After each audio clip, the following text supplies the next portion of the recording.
Reef DVM's coming at you with the long-awaited video on the Monticello greenhouse. As you guys remember from a previous video we put out, we had this nice pad put in, kind of graveled up to it, put some electricity in already, so it was all kind of prepared for the greenhouse.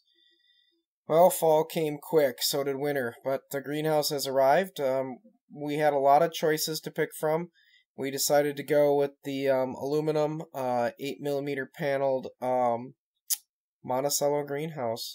Really nice greenhouse. It lays out well with a really nice instruction manual on this 12x8 greenhouse. A lot of baggies, all labeled up. There's a couple little errors in the direction book, but nothing that we couldn't figure out. We laid out all the parts beforehand, made sure the baggies were all there, tried to make sure all the parts were in alignment. Shipping wasn't too rough on things. We had a couple minor little issues here I'll show you in a second, but for the most part everything came, and there's a few extra little screw and bolt things, which was nice.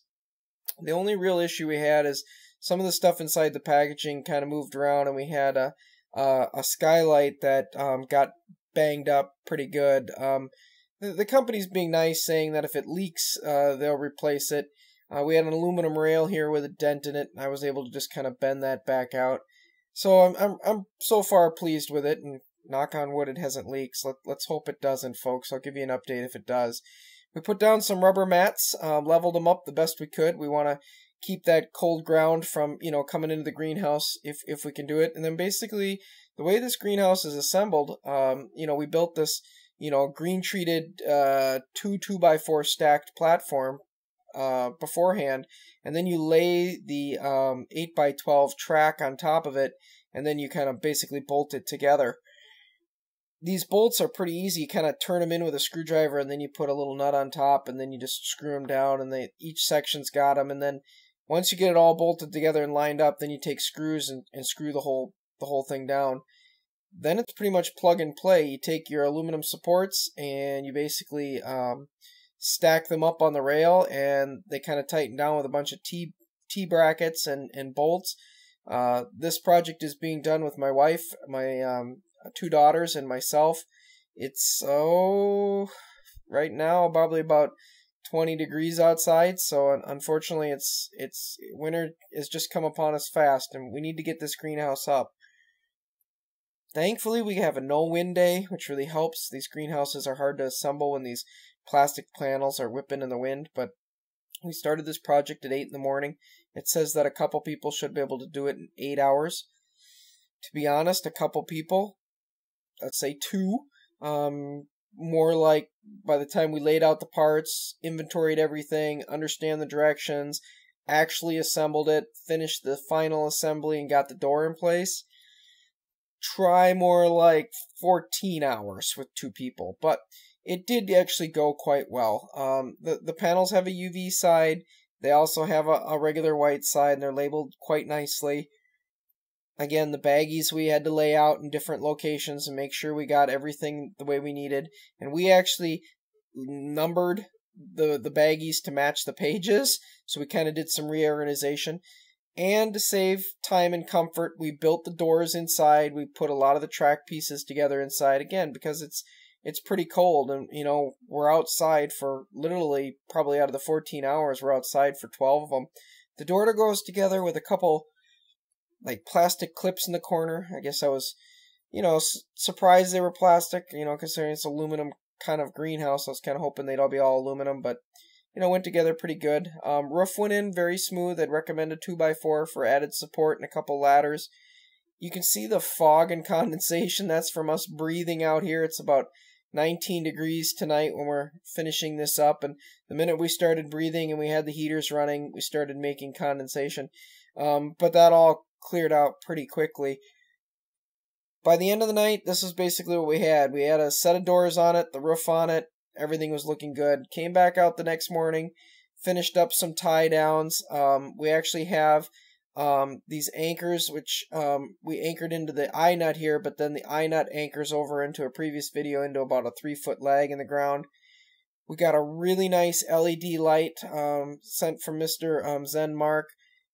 He sells this light on Amazon at just a fantastic price, and he wanted us to put this in the greenhouse, and we said, sure, give us this light. We'll give it a try. He basically told us this one single light, it's an LED light, would light the whole entire greenhouse with plenty of light to see. I was actually quite skeptical that this little devil would do it. I'm going to put the link at the bottom in my comments section of this video if you want to know where to get it. But basically, go to Amazon. You can buy this little devil. It's a fantastic little light. It's got power like you wouldn't believe, and it really doesn't suck much wattage at all. I'm really impressed. The other thing is it's not real heavy, which is really good for the greenhouse.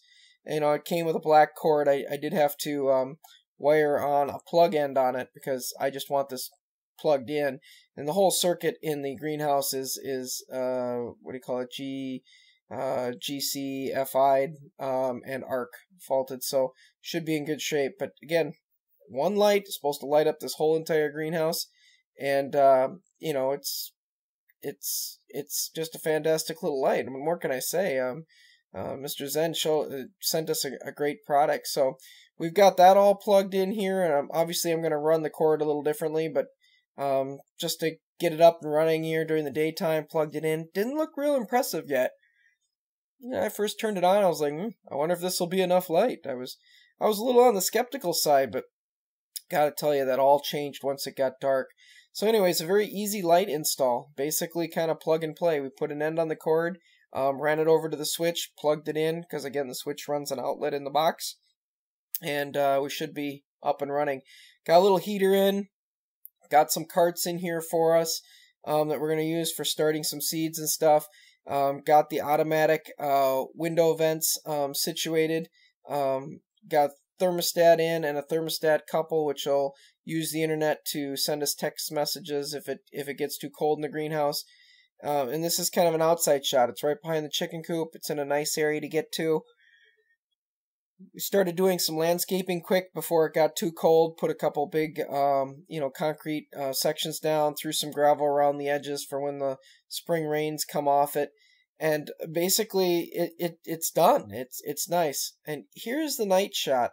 I'm just impressed. This little LED light off Amazon. Wow. I mean, I am just flat out impressed. I'm walking up to it here at night. I just talk about plenty of light, and it's not a blinding light either. It's actually a really nice light. You can see everywhere in this greenhouse with just one single LED light like this. I'd highly recommend a light like this. It's fantastic. Now, granted, when I look at it there with the camera, it looked a little bright, but I mean, typically when I walk up to it, it doesn't. It's been a fun build, folks. This is something the farm has needed. Please like or subscribe and follow us as we go through the process of putting up buildings like this and making the farm grow. Thank you, folks, for watching.